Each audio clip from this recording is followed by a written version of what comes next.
ఇప్పుడే country delight యాప్ని download చేసుకోండి. Download the country delight app now.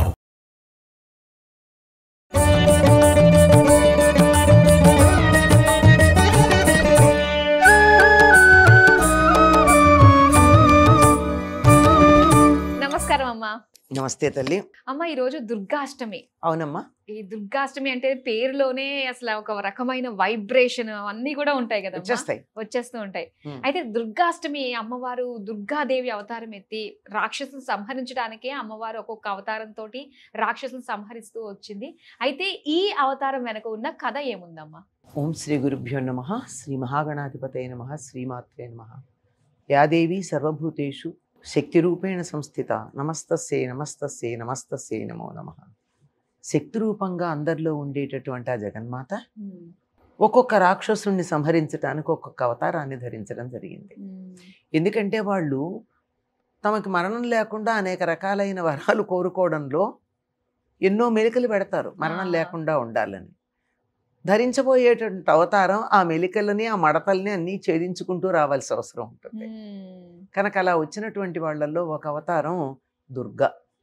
దుర్గే స్మృతా హరసి భీతిమశేషజంతో స్వస్థై స్మృతా మతిమతీవ శుభాం దదాసి దారిద్ర్య దుఃఖ భయహారిణికాత్వదన్యా సర్వోపకారకరణాయ సదార్ద్రచిత్త. సదా ఆర్ద్రచిత్త, ఎల్లప్పుడూ మెత్తని మనస్సుతో, తడితో ఉన్నటువంటి మనసుతో, ఆర్ద్రమైనటువంటి మనస్సుతో ఉండేటటువంటిది, అన్ని జంతువులకి భయాన్ని పోగొట్టేటటువంటిది ఆ జగన్మాత దుర్గ.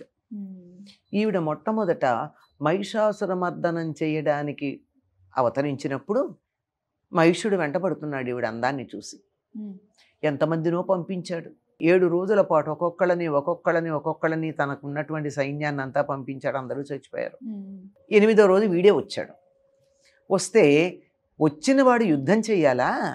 యుద్ధం చేయకుండా ఈవిడ అందాన్ని చూసి ఎంత బాగున్నావు, నన్ను వివాహం చేసుకో.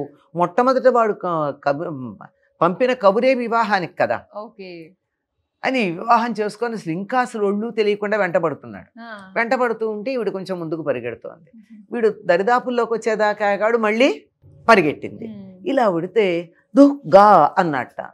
పొందడానికి వీలు లేనిదానా, సమీపించటానికి వీలు లేనిదానా, నేను నిన్ను సమీపించలేకపోతున్నాను, దుర్గా దుర్గా దుర్గా అని పిలిచాట. నేను నీ దగ్గరికి రాలేకపోతున్నా. ఆవిడ పేరు ఏమిటో ఇంకా తెలియదు. అప్పుడు ఆవిడ్ని దేవి అన్నారు. అంటే వెలుగులమయంగా అవతరించింది గనక దేవతలందరూ వెలుగు ముద్దగా ఉంది గనక దేవి అన్న పదం వాడారు. అంతేగాని ఆవిడకి ఎవరు ఏం పేరు పెట్టలేదు. వీడే మొదటిసారి దుర్గా దుర్గా దుర్గా అని అరిచాడు. ఆగు, నేను అందుకోలేకపోతున్నాను, ఆగు అందుకోలేకపోతున్నాను అన్నాడు. అది ఆవిడకు ఉన్నటువంటి పేరు, అలా వచ్చింది. అంతేకాకుండా ఈవిడ దుర్గమాసురుడు అనేటటువంటి వాడిని సంహరించింది. ఆ కారణంగా కూడా దుర్గా అన్న పేరుంది. దుర్గుడు అనేటటువంటి రాక్షసుని కూడా సంహరించింది. ఆ కారణంగా కూడా వీడికి దుర్గా అన్న పేరు వచ్చింది. దుర్గా అంటే పొందడానికి వీల్లేనిది, దుష్టులు సమీపించడానికి వీల్లేనిది. దుఃఖు అనేటటువంటి మాటకి చెడ్డతనం అని అర్థం. దుర్గుణాలు. దుఃఖ అంటే ఏదైనా చెడు గుణం, దుఃగుణం చెడ్డ గుణం. దుఃగా, ఆ చెడ్డతనం ఎవరి దగ్గర ఉందో వాళ్ళ దగ్గరికి రాలేరు. అసలు దగ్గరికి వచ్చాక ఆవిడ తోసేయడం కాదు, అసలు సమీపించలేరు వాళ్ళు.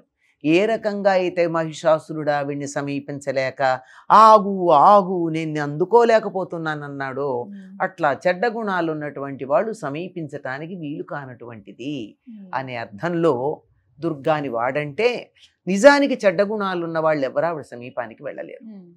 చూడండి, కొంతమంది దగ్గరికి చెడ్డవాళ్ళు వెళ్ళలేరు. వాళ్ళని చూస్తూనే వాళ్ళు ఏమనకుండాని బాబాయ్ వాళ్ళ దగ్గరికి మేము వెళ్ళలేమంటారు. ఎందుకంటే వీళ్ళల్లో ఉన్న చెడ్డతనం ఏదైతే ఉందో అది వాళ్ళ మంచితనం దగ్గరికి వెళ్ళలేదు.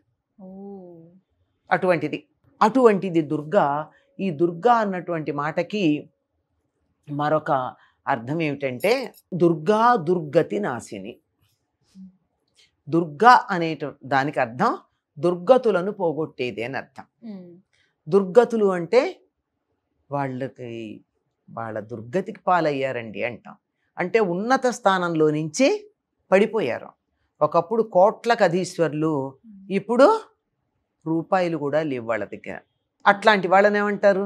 వాళ్ళ గతి ఏమిటో చూడండి అంటాం. గతి అంటే అక్కడ ఉన్నటువంటి స్థితి ఎలా వెళ్ళిపోయారని.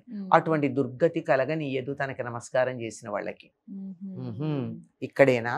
కాదు.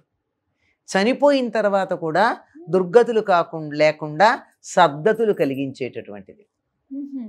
ఎవరన్నా చనిపోతే ఏమంటే సద్గతి ప్రాప్తిరస్తు అంటాం. అంటే చనిపోయిన తర్వాత సద్గతులు ఇస్తుంది. ఇక్కడ ఉండగా కూడా దుర్గతి అనేది రాకుండా దూరంగా ఉండి రక్షించేటటువంటిది అటువంటి దుర్గ. ఈవిడ ఎలాంటిది? విద్యుద్ధామ ప్రభ అంటే మెరుపు తీగలాగా మెరిసిపోతూ ఉంటుందిట. 8 చేతులలో అనేకమైనటువంటి ఆయుధాలు ధరించి ఉంటుంది. సింహవాహినిగా ఉంటుంది. కానీ మనకి విజయవాడలో ఉండే దుర్గాదేవి సింహవాహినిలో ఉందా? పెద్ద పులి ధరిస్తుంది. పెద్ద పులి దాన్ని దీన్ని కూడా ధరించగలిగి ఎక్కి స్వాధీనం చేసుకోగలిగినటువంటిది. అంటే సింహాన్నైనా అధిరోహించగలదు, పెద్ద పులినైనా అధిరోహించగలదు. సింహానికన్నా పెద్ద పులి భీకరం. సింహం ఆనుపానులు చూసి మీద పడుతుంది, పెద్ద పులికి ఆనుపానుల్లో మీద పడ్డమే ఉంటుంది. అందువల్లే సింహమే మృగరాజు అయింది కానీ పెద్ద పులి కాలేదు. కనుక దాన్ని కూడా అధిరోహించగలదు, సింహాన్నైనా అధిరోహించగలదు. ఎక్కడైతే దుర్మార్గులు ఉన్నారో వాళ్ళందరినీ చీల్చి చెండాడగలదు. వాళ్ళెవరూ తన దగ్గరికి రాకుండా చూడగలదు. తన దగ్గరికే కాదు, తన భక్తుల దగ్గరికి. ఇంకొకటి ఏమిటంటే ఈవిడ భక్తులని దుర్గంలాగా కాపాడుతుంది. దుర్గము అంటే కోట. ఉన్నాయి దుర్గా అంటేనే అసలు. అంతే కదా, దుర్గం అంటే కోట. కోటలాగా రక్షిస్తుంది. ఆవిడని ఎవరైతే తలుచుకుంటారో వాళ్ళ చుట్టూతో ఒక కోట గోడ ఉన్నట్టే. ఆ తల్లి మనని ఒక కవచంలాగా, ఒక కోట గోడలాగా రక్షించేటటువంటిది. అటువంటి దుర్గా ఎక్కడుందో తెలుసండి? మనకి దగ్గరలో ఉంది, విజయవాడలో. స్వయంగా ఆలయంలో అక్కడ కొండ మీద ఆవిర్భవించటం జరిగింది, ఇంద్రకీలాద్రి మీద. అమ్మలగన్నయమ్మ ముగురమ్మల మూలపుటమ్మ చాలా పెద్దమ్మ సురారులమ్మ కడుపారడి పుచ్చినయమ్మ తన్నులో నమ్మిన వేల్పుటమ్మల మనమ్ముల నుండెడియమ్మ. ఎవరావిడ? దుర్గా మాయమ్మ కృపాబ్ధి ఇచ్చుత మహత్వ కవిత్వ పటుత్వ సంపదల్. ఈ ఒక్క తెలుగు పద్యం చదువుకున్నట్టయితే లలితారహస్యనామ సహస్రం అంతా చదివిన ఫలితం ఉంటుంది. అన్ని అర్థాలు ఈ ఒక్క పద్యంలోనే ఉన్నాయి. వీటన్నిటికీ లక్ష్యమైనటువంటి ఆవిడ మనకు అందుబాటులో ఉన్న మన కనకదుర్గమ్మ. అవునమ్మా, చాలా చక్కగా తెలియజేశారమ్మా కనకదుర్గమ్మ గురించి. అలానే ఈరోజు దుర్గాష్టమి రోజు చాలా మంది ఆయుధ పూజలు అన్ని చేస్తూ ఉంటారమ్మా. నవమి నాడు చేస్తారు. ఓకే, అయితే నవమి నాడు మనం మాట్లాడుకుందాము. దుర్గాష్టమి రోజు మన దుర్గుణాలు పోగొట్టడానికి అమ్మ ఆవిర్భవించిన తీరు అవన్నీ కూడా మాకు తెలియజేసినందుకు ధన్యవాదాలు. నమస్తే.